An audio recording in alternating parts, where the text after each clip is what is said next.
Have you heard that young people are now officially dumber than their parents? My children disagree, but then again, disagreeing is basically their main hobby.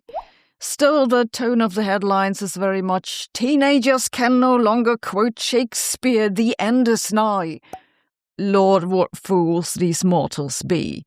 So, I've had a look at the evidence. A few weeks ago, neuroscientist Jared Horvath testified before the US Senate on the impact of digital media on children. In his written testimony submitted to the committee, he stated that, quote, "The cognitive development of children across much of the developed world has stalled and, in many domains, reversed." On LinkedIn, he summed it up with, "Our kids are less cognitively capable than we were at their age." A brave thing to write on a platform where half the people are CEOs of themselves and the other half are bots. Headlines promptly followed. Gen Z, the first generation officially dubbed dumber than the last. Gen Z is the first generation dumber than their parents. Gen Z is less intelligent than millennials. Gen Z has become the first generation to record lower intelligence levels than both their parents and millennials, and so on. You get the picture. So what's the evidence? First things first, Gen Z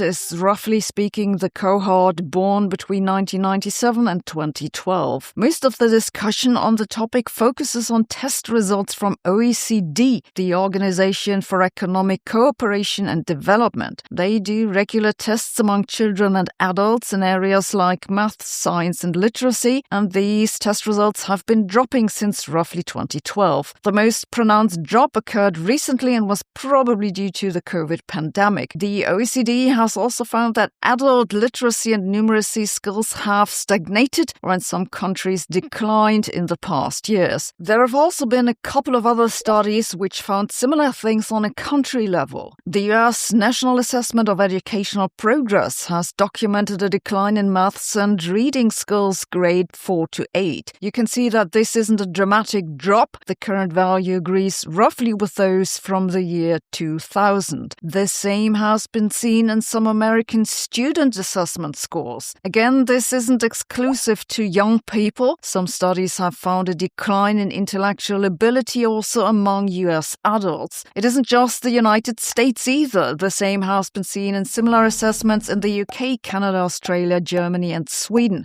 Skills are either plateauing or slightly dropping. There are a few things worth noting here, though. One is that in much of the developing world, measures of intelligence are still increasing. Another one is that the drop is not particularly pronounced, and it isn't entirely a new trend either. That intelligence seems to be stagnating or slightly on the decline has been reported for decades in some datasets going back to Generation X. This has, for example, been observed in assessment tests for the Norwegian military.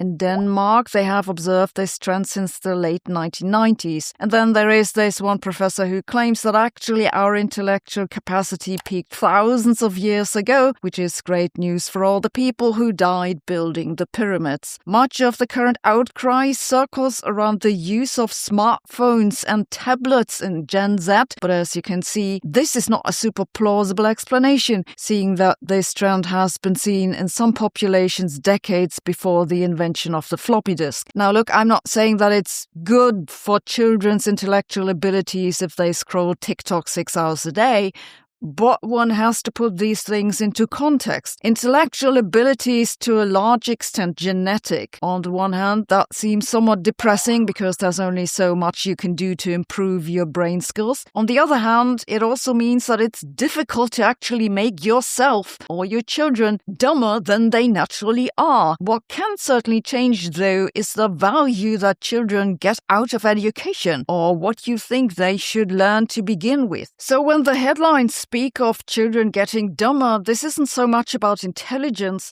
It's about what they have done or not done with that intelligence. It's not your brain is worse.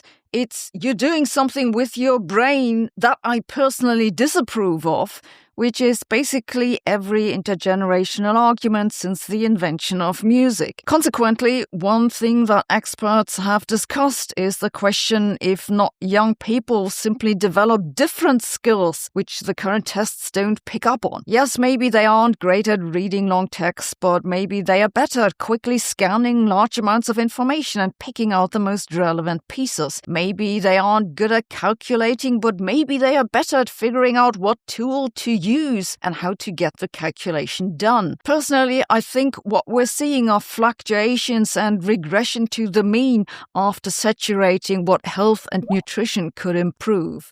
Then again, what would civilization be without a little moral panic every now and then? They speak an infinite deal of nothing. The last time I wrote code, it was Fortran. That was a while ago. So I've recently decided I need to urgently upgrade my coding skills. If you're in a similar situation, I have a recommendation for you. Boot.dev, who've been sponsoring this video. Boot.dev is focused on back-end development, so Python, SQL, Go, the kind of stuff that actually runs the world behind the scenes. And you don't just watch lessons, you build real projects.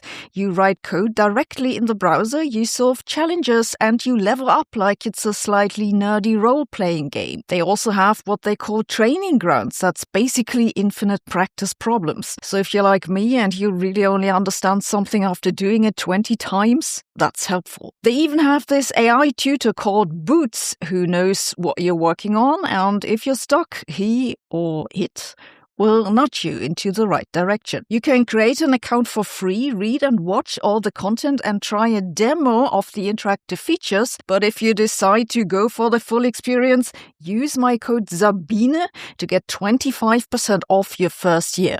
So go and check this out. Thanks for watching. See you tomorrow.